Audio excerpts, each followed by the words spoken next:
हर हर महादेव भक्तों, कैसे हैं? भगवान शिव की कृपा से आप सभी स्वस्थ और कल्याण से होंगे। भक्तों, श्रावण मास में श्रावण माह के महात्म्य सुनने की बहुत ही कल्याणमयी और अपारमयी माना गया है। इसके सुनने से आपके घर में सुख समृद्धि और संपूर्णता बनी रहती है। तो चलिए भक्तों, हम और आप मिलकर श्रावण मास महात्म्य के 13वें अध्याय की शुरुआत करते हैं, जिसमें दुर्गा गणपति का व्रत विधान बतलाया गया है। तो भक्तों, यदि हमारे चैनल पे आप नए हैं तो चैनल को सबसे पहले आप सब्सक्राइब करें और बेल आइकन को प्रेस करें। भक्तों, बिना देर लगाए चलिए हम शिव महात्मा को सुनते हैं, जिसमें दुर्गा गणपति के व्रत विधान को बताया गया है।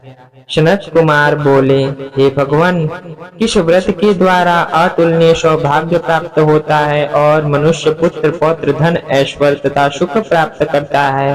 हे महादेव, व्रतों में उत्तम उस व्रत को आप मुझे बताइए। ईश्वर बोले, हे सनत कुमार, तीनों लोकों में विख्यात दुर्गा गणपति व्रत है। सर्वप्रथम भगवती पार्वती ने श्रद्धा के साथ इस व्रत को किया था। हे मुनि सत्तम, इस प्रकार पूर्व में सरस्वती, महेंद्र, विष्णु, कुबेर, अन्य देवता, मुनिजन, गंधर्व, किन्नर, इन सभी ने इस व्रत को किया था। श्रावण मास की शुक्ल पक्ष की शुद्ध व महापुण्य दायिनी चतुर्थी तिथि को इस व्रत को करना चाहिए, क्योंकि उसी दिन सभी पाप का समूह का नाश हो जाता है। चतुर्थी के दिन स्वर्ण पीठासीन स्थित एक दंत गजानन विघ्नेश्वर की स्वर्णमय प्रतिमा बनाकर उसके आधार पर स्वर्णमय दुर्गा को व्यवस्थित करने के पश्चात विघ्नेश्वर को रक्त वस्त्र से वेष्टित ताम्रमय पात्र के ऊपर रखकर सर्वतोभद्र मंडल में रक्त पुष्पों से अपामार्ग शमी, दूर्वा, तुलसी, बिल्व पत्र, इन 5 पत्तों से अन्य उपलब्ध सुगंधित पुष्पों से, सुगंधित द्रव्यों से, फलों से तथा मोदकों से उनकी पूजा करनी चाहिए और इसके बाद उन्हें उपहार अर्पित करना चाहिए। इस प्रकार अनेक उपचारों से भी गिरजापुत्र विघ्नेश्वर की पूजा करनी चाहिए। इस प्रकार कहे, स्वर्ण निर्मित इस प्रतिमा में मैं विघ्नेश्वर का आवाहन करता हूँ, कृपा निधि पधारे। इस स्वर्णमयी सर्वोत्तम रत्न जटित सिंहासन को मैंने आपके लिए आसन के लिए प्रदान किया है, इसीलिए विश्व के स्वामी इसे स्वीकार करें। हे उमासुत, आपको नमस्कार है। हे विश्वव्यापी, हे सनातन, मेरे समस्त कष्टों को आप नष्ट कर दें। मैं आपको पाद्य समर्पित करता हूँ। गणेश्वर देव, उमापुत्र तथा मंगल का विनाश करने वाले को यह अर्घ्य प्रदान करता हूँ। हे भगवान, आप मेरी इस अर्घ्य को स्वीकार करें। विनायक, सूर तथा वर प्रदान करने वाले को नमस्कार है, नमस्कार है। मैं आपको यह अर्घ्य समर्पित करता हूँ, इसे ग्रहण करें। मैंने गंगा आदि सभी तीर्थों से प्रार्थना पूर्वक यह जल प्राप्त किया है। हे सुर पुरंगव, आपके स्नान के लिए मेरे द्वारा प्रदत्त इस जल को स्वीकार कीजिए। सिंदूर से चित्रित तथा कुमकुम के रंगा हुआ यह वस्त्र युग्म आपको दिया गया है, आप इसे ग्रहण करें। लंबोदर तथा सभी विघ्नों का नाश करने वाले देवता को नमस्कार है। उमा शरीर के मल से आविर्भूत हे गणेश जी, आप इस चंदन को स्वीकार करें। हे सूर्यश्रेष्ठ, मैंने भक्ति के साथ आपको रक्त चंदन से मिश्रित अक्षत अर्पण किया है। हे पुरुषोत्तम, आप इसे स्वीकार करें।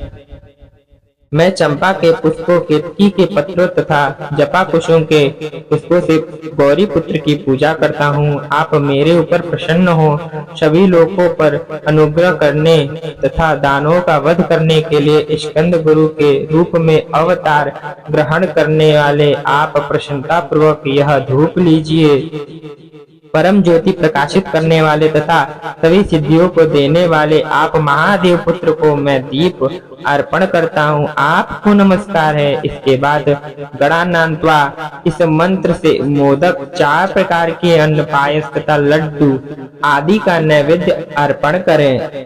मैं आपकी मुख शुद्धि के लिए आदर पूर्वक कपूर, इलायची तथा नागवल्ली के जल से युक्त तांबुल आपको प्रदान करता हूँ। हिरण्यगर्भ के गर्भ में स्थित अग्नि के स्वर्ण बीज को मैं दक्षिणा रूप में आपको प्रदान करता हूँ, अतः आप मुझे शांति प्रदान कीजिए। हे गणेश्वर, हे गणाध्यक्ष, हे गौरी पुत्र, हे गजानन, हे इवानन, आपकी कृपा से मेरा व्रत पूर्ण हो। इस प्रकार अपने सामर्थ्य के अनुसार विघ्नेश का विधिवत पूजन करके उपस्कर निवेदित सामग्री सहित गणाध्यक्ष को आचार्य के लिए अर्पण कर देना चाहिए। उनसे प्रार्थना करें, हे भगवान, हे ब्राह्मण, दक्षिणा सहित करराज की मूर्ति को आप ग्रहण कीजिए। आपके वचन से मेरा यह व्रत आज पूर्णता को प्राप्त हो। जो मनुष्य 5 वर्ष तक इस प्रकार व्रत करके उद्यापन करता है वह वांछित मनोरथों को प्राप्त करता है और देहांत के बाद शिवलोक को प्राप्त हो जाता है। अथवा 3 वर्ष तक जो इस व्रत को करता है वह सभी सिद्धियां प्राप्त करता है।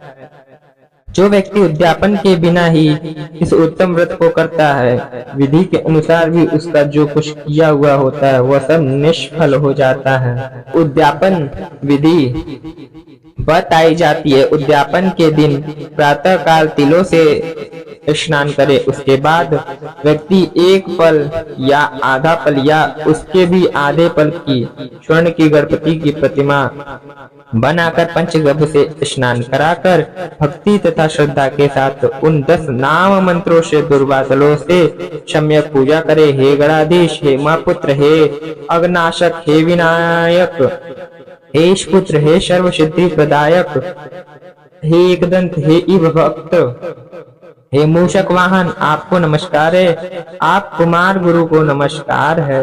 इन नाम पदों से पृथक पृथक पूजन करें। पहले दिन अधिवासन करके प्रातः काल ग्रह होम करके दूर्वा दलों तथा मोदकों से होम करना चाहिए। इसके बाद पूर्णाहुति देकर आचार आदि का विधिवत पूजा करना चाहिए और घट तुल्य तनों वाली गाय का दान अपने सामर्थ्य के अनुसार करना चाहिए। हे वत्स, इस प्रकार व्रत करने पर मनुष्य सभी मनोरथों को प्राप्त कर लेता है। हे सनत कुमार, अपने प्रिय पुत्र गणेश के व्रत करने से संतुष्ट होकर मैं उस मनुष्य को पृथ्वी पर सभी सुख प्रदान करके अंत में उसे सद्गति देता हूँ। जैसे दूर्वा अपनी शाखा प्रशाखा के द्वारा वृद्धि को प्राप्त होता है, उसी प्रकार उस मनुष्य की पुत्र पौत्र आदि संतति निरंतर बढ़ती रहती है। हे सनत कुमार, मैंने दूर्वा गणपति का यह अत्यंत गोपनीय व्रत कहा है। सुख चाहने वाले को इस सर्वोत्कृष्ट व्रत को अवश्य करना चाहिए।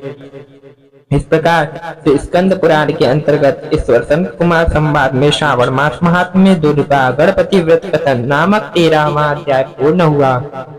हर हर महादेव। यदि वीडियो पसंद आई तो वीडियो को लाइक करें।